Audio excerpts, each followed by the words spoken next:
With this ring, Ivy wed is the culmination of the traditional wedding vows and the start of a couple's journey together as one. On today's case, Mr. Lee envisioned hearing these words on his wedding day when he proposed to Ms. Dunham with his grandmother's heirloom engagement ring. Now he says she's untrustworthy, controlling, and almost certainly a cheater. Let's hear their case. Court is now in session. The Honorable Judge Starr presiding.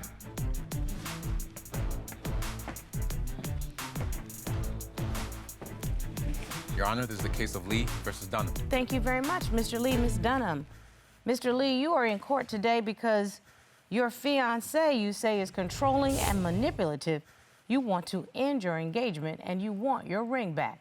Yes, Your Honor. Ms. Dunham, you are here today because you say your relationship is experiencing some difficulties, but you say it doesn't warrant ending your engagement. Yes, Your Honor. So, Mr. Lee, you all have been together, according to my records, 2.5 years. You do indeed live together. You have some four-legged children, Grover and a lab mix, and you're engaged to be married. That's Yes. where the problem comes in. Exactly, Your Honor. Mr. Lee, why are we in court today? Well, Your Honor, I'm here because I made a big mistake proposing to my fiancée. At first, I thought that she really was the one, and I was just really wrong. She's controlling, she's full of broken promises, and she's a cheater. And honestly, I just want my ring back, and I just want to be done with this whole situation. That does not sound like wife material, if that's indeed what it is. No. Ms. Dunham, you heard what Mr. Lee say. What do you say? I'm here because I think all those things we can get past. You know, I want to get married. I'm in love with him. I think that he's exaggerating all these points and making a big deal out of nothing. And I'm ready to get past this and get on with our relationship. Ms. Dunham, he says that you are controlling, manipulative, and a cheater. That's a whole lot to get over if that's true. I don't think that that's all true. I think some things have been misunderstood. And I think if we get to the bottom of this, he'll figure out that, you know, these are things that we can get past. Then let's see if you are exactly right. Because, Mr. Lee, I'd like you to make your case. Talk to me a little bit about how you met and what led us to divorce court today.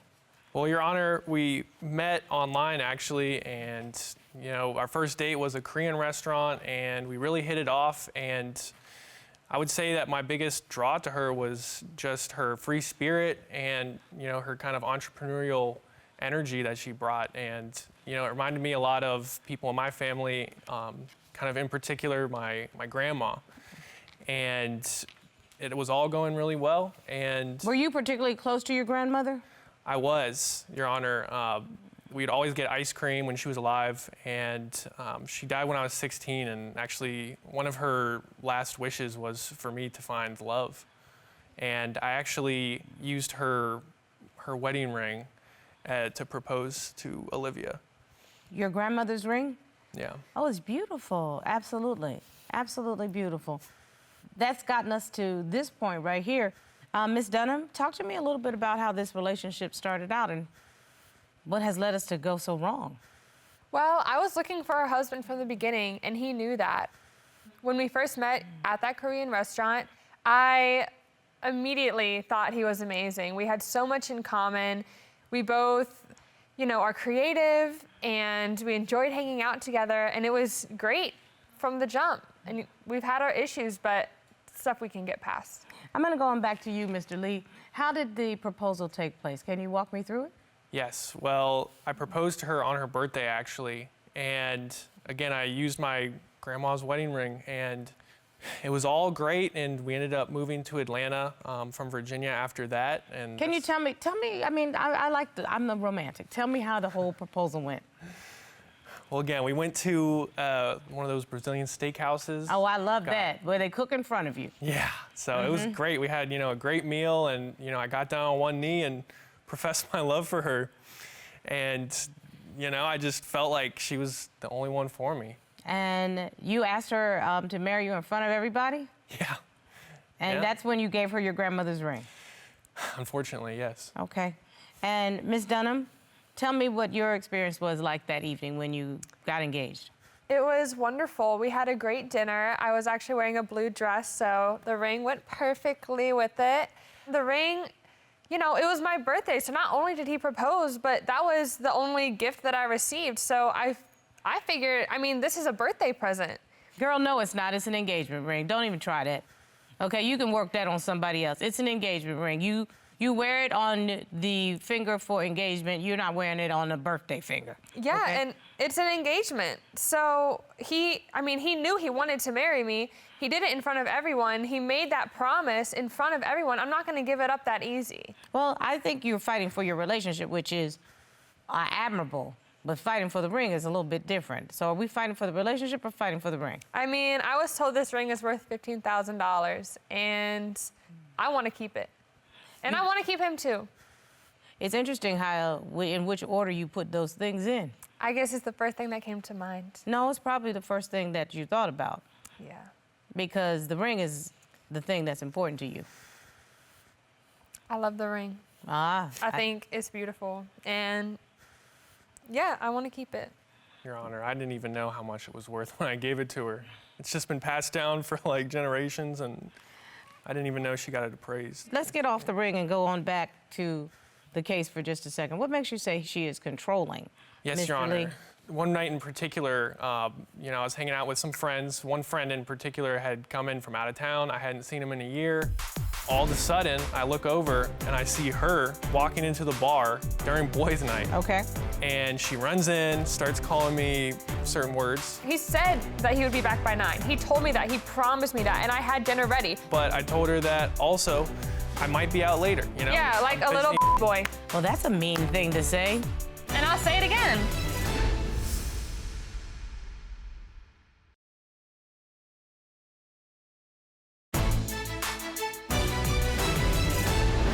I told her that day that, you know, where I was going to be, who I was going to be with, you know, and it was kind of a, like a boys' night, if you will. And, you know, we were having a great time. You know, I wasn't exactly on my phone, you know, because I was trying to enjoy the moment. And all of a sudden, I look over and I see her walking into the bar, and During boys' night? during boys' night. Okay. We had no girls with us, and she runs in, starts calling me, you know, certain words, like the B word and a couple other things, and just talking about how disrespectful I was for not texting her back, even though she knew exactly where I was and what I was doing. And were you at the location you told her you would be at and with the people you said you'd be with? Yes, Your Honor. So I'm questioning, Miss Dunham, why were you so upset? Yeah, he's telling that story completely differently. That's why I want to hear from your perspective. So I had, in fact, made him dinner that night, like I always do. He expects me to cook him dinner every single night, and I do because I like that time together. And I like doing, you know, nice things for him. But that was the third time that he had not come back for dinner. He said that he would be back by 9. He told me that. He promised me that, and I had dinner ready. I hadn't even eaten yet because I was waiting for him. That was rude. I agree with you on that. Yeah, that's disrespectful. So I was fed up. So I was like, I'm gonna go see for myself, like, what he's up to and, you know, if there's a problem. Because clearly, me at home, waiting to have dinner for him, having dinner made for him, isn't enough. You know, Mr. Lee, you left out a certain part of the story when you told it. Well, that yes, she Your was Honor. expecting you. Listen, I told her that at 9 I might show up, but I told her that also I might be out later, you know? Yeah, like I'm a little busy. boy. Well, that's a mean thing to say. And I'll say it again. That's I don't care. Wow. That's a really mean thing to say. Now So- you see what I'm talking about, Your Honor. Well, look, you picked her, excuse me. That's not like I did. Yeah, and you led me to this point. So, But you know what you did. All I do know is that was disrespectful. So why would you not let Miss Dunham know that you were not going to make it home for dinner if you knew she was cooking for you? Well, Your Honor, honestly, that was a mistake. And, you know, I was kind of living in the moment. I see her all the time. We live together. And at the end of the day, I can just put that in the microwave and just eat it later. You know, I'm going to see her at some point. But Mr. Lee, if your fiance makes you dinner and you all schedule dinner together, you don't find it rude to not let her know you're not going to be home in time for dinner and she should go ahead and eat something and not wait for you? You don't think that that would be the normal, adult, mature way of handling I it? told her everything. I told her how the night was going to go. No, he did not. I even explained that I might be late. And I don't think it's even justified that she would even have to show up to the place I'm at just for dinner. But Mr. Lee, according to Ms. Dunham, this was the third time that you had blown off dinner. Is that true, or is she? No, Your Honor, she's exaggerating. And honestly, she honestly doesn't cook every day either. So on top of all these calls at the bar, she did the same thing while I was at work and kind of got me fired from the job. I should be able to get a hold of him at work. Where did you read that in the fiancé manual? I found out he was selling my clothes, my winter clothes, and keeping the money. What in the world is going on with the two of you?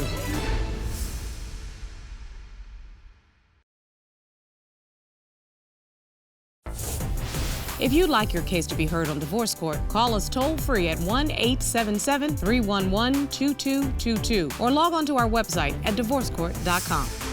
Missed a show? Watch full episodes on our streaming platforms and follow us on social media for exclusive content. Okay, very clearly, Miss Dunham went left, but there was something there that made her go left. And I sense it was you being rude and not letting her know that you were going to miss dinner yet again. Because normally, people will stay home, they may get ticked off. You may get the silent treatment for the next day if that was the first time it happened. But most women are not just going to roll up on you unless this has happened before and they're sick and tired of you treating them with disrespect. So I'm giving you the benefit of the experience that I have. So my preference is that you tell me the full truth. Yeah. Your Honor, I appreciate your support. I don't support you. I support the truth. I don't know you. Your Honor, Ms. Lee? it would be different if she wasn't calling me all the time. And, you know, a lot of times I just see her calls and it's like there's 12 in the history log. And So now I get it. You were intentionally ignoring her. no, Your Honor, I was enjoying my time with my friends. And again, I just happened to not look at my phone. And I guess I'm just used to all the calls, like 30 in a row, and You didn't want to, listen, Mr. Lee, here's the part. You are 27 years old. You are entitled to have a night out. You're entitled to have your privacy. You're entitled to do whatever you'd like as a young man. I don't see that you all have any children together. No. You are not married yet. You're entitled to do all of that. But what you're not entitled to do is be rude and disrespectful to the person that you live with. So if you wanted to stay out till 2, 3 in the morning, you're entitled to do that as long as you are comfortable with the ramifications of that. Yes, okay? Your Honor. That's what I'm saying. That's called maturity in a relationship. Yes, Your You Honor. can legitimately say to your partner, to your fiance, I'm not coming home, I'm ready to hang out with my boys, and don't call me 900 times, okay? You legitimately can say that. Because Yes. that's what a grown man does. And I apologize, and I really thought that was kind of already kind of spoken Are you sorry for because you want the ring back? Well, let me tell my next story. Okay, what's the next story, sir? So on top of all these calls at the bar, before that, she did the same thing while I was at work. I work as a data analyst, and for some reason, she thought that because I wasn't answering my phone, that she should just come up to my work. No. She actually came to my work. Don't you tell me that. Yes. she Because you came don't mess with to my money. work. You do not mess with my money. You don't show up at my job and put me in a trick bag with the people that pay me a salary. Exactly, and I had to leave actually a meeting to go talk to her outside because she was knocking on the window. And I came out, we had, we kind of figured it out, or at least tried to. And basically, word kind of spread, and obviously the boss found out, and actually it kind of got me fired from the job. Oh. So, apologies, but I really needed at least some time with my friends to at least recover from that. So did this whole work situation happen before the skip dinner? Yes, Your Honor. Oh, so Ms. Dunham, you did leave something out of your story. See, there's always more layers. So there's a reason that he did not come home for dinner is because you put his work situation in jeopardy. As his fiance, I should be able to get a hold of him at work. Where did you read that in the fiancé manual? I mean, all of his coworkers are girls, And you're telling me that he doesn't have a lunch break where he can call me back? No, Miss Dunham, every relationship is what they want to make it. I know people that check in with each other every hour. I know people who go to work, spend the whole day apart, and don't check in at all because they're coming home at the same time every day. I mean, this wasn't about a check-in, though. Like, I found out he was selling my clothes, my winter clothes, without my permission and keeping the money. What in the world is going on with the two of you?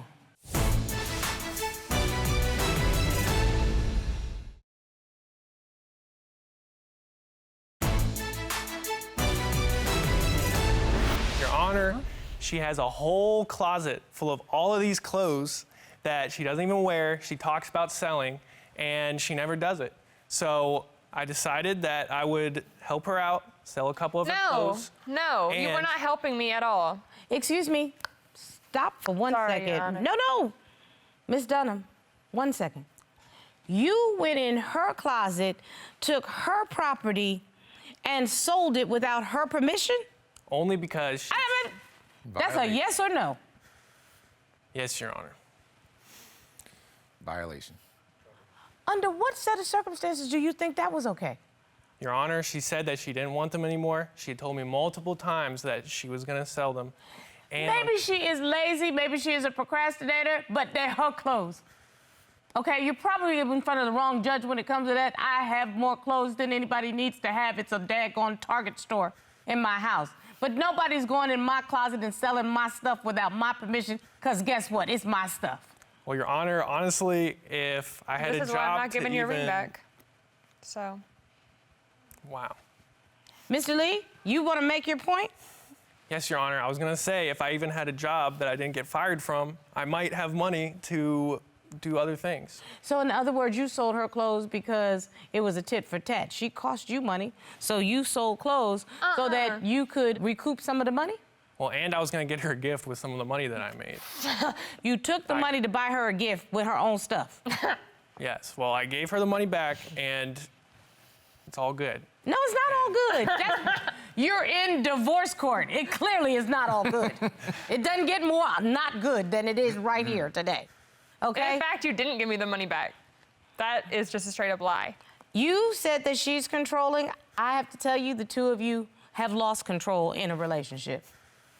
You say broken promises. You Yes, brought Your this Honor. case. Make your case. Yes, Your Honor. And just a little background. My family is not in the best of health. I'm sorry to hear that. Yes, my mother kind of has a disease that makes her muscles weaker, day by day, and so it's hard for her to get up, and it's hard for her to do certain things. And You're having some difficulty with your family. Yes, Your Honor. And health challenges. I understand that. Again, my dad just got diagnosed with cancer a couple months ago. It's a lot and that a family is dealing with. It is, and when he got the diagnosis, they called and asked for help, that we could come up, and Olivia and I could come up and help for, maybe a week. I understand that. That's what a lot of families have to do. Especially in this day and age when you don't have a whole lot of money right at your hand. If you can just have the family come together and help out, that does not put an extra burden, an extra financial expense on the family. I get it. So what happened? You all didn't go? Well, I went. Next time on Divorce Court. Going and taking care of his family, that's his responsibility. That's not mine. You know what you care about? That ring on your finger that you think is worth $15,000. That's what you care about. So when we first met, she was a stripper. Sounds like a bad R&B song. I'm in love with a stripper. Go ahead. She was lying about stripping, and she was going to different cities and doing it. What I need in a month, I can make in 2 days there. I understand you did ask your sister to come in as a witness. Miss Lee, thank you for joining us. Yeah, thank you for having me. Were there any specific instances that made you question Miss Dunham's suitability for your brother? She was texting me after the engagement. Oh, do you know how much the ring costs? Do you know a good appraiser that I could take it to? She's snitching. She's just trying to make me look bad. No, she doesn't have to. You look bad.